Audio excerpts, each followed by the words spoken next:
Chapter 5. The sun rose and the man continued trudging across the Siberian landscape. The weather was pleasant enough, even with the sun shining down in its full strength.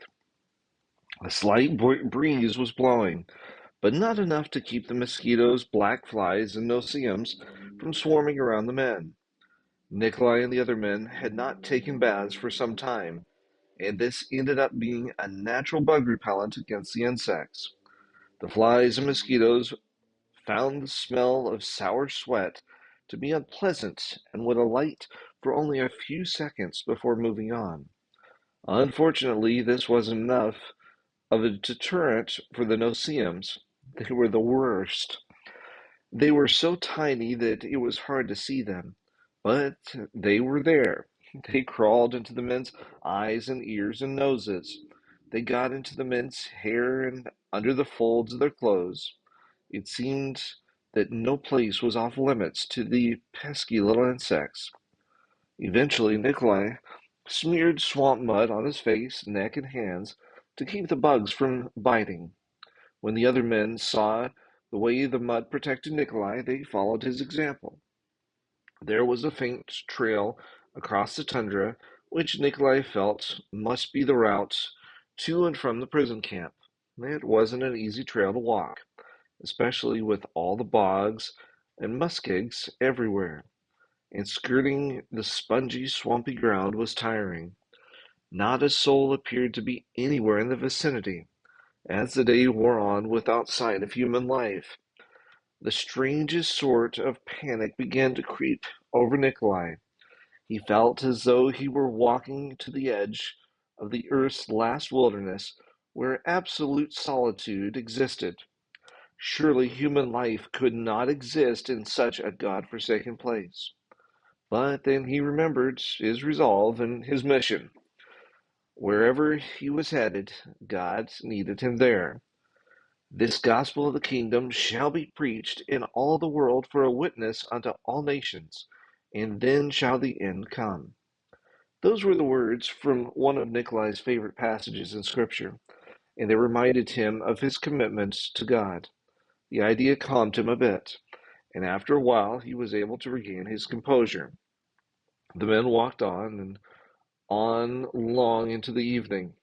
But since the sun set so late this time of year, the way was clearly lit.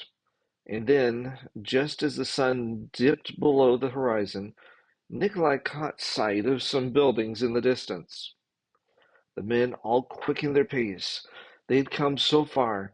After 11 days of bread and water and handcuffs, their journey was finally over. As they drew near the prison camp and the Arctic summer twilight settled in with its deepening shadows, it was still light enough for Nikolai to take stock of the place. It appeared that the camp had a kitchen and mess hall, and of course barracks for the prisoners to live in. There were other barns and sheds too, and a huge garden, maybe a hectare in size. And sitting prominently in the middle of the camp was a building that looked like some kind of administrative headquarters. But the thing that surprised Nikolai the most was the building materials. Most of the buildings were not made of wood. They were made of tundra sod. He had heard of such places where the soil, with its grassy roots, was cut out of the ground in blocks and stacked like bricks to make walls. But Nikolai never actually seen it with his own eyes. Most of the buildings were made out of sod, except the kitchen and administrative headquarters. What lumber was used in the camp must have been brought in by horse and wagon. There was no other way to get it here, Nikolai figured.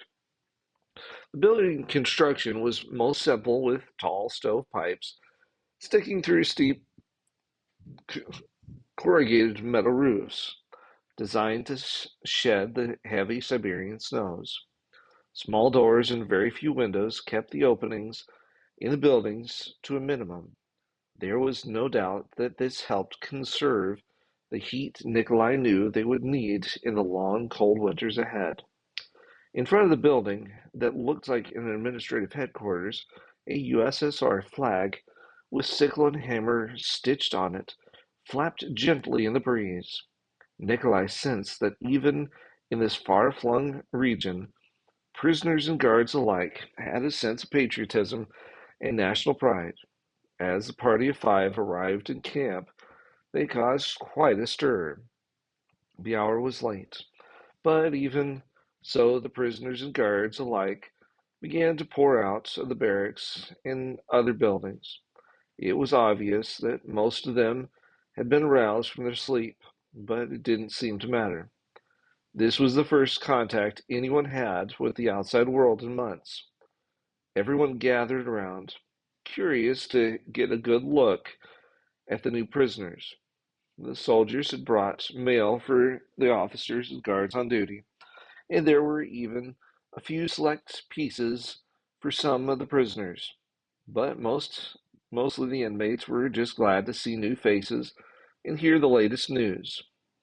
When all the excitement had died down, the prison warden emerged in a nightshirt.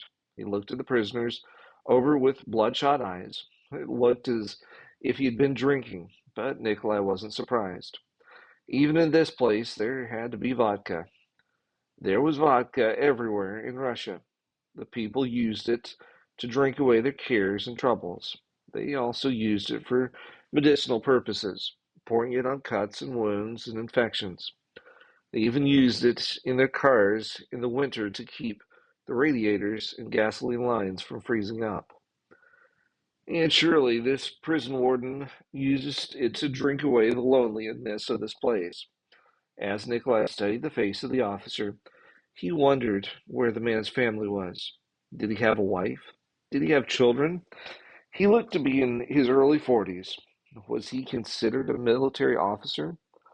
The man looked as though he had let his appearance slide.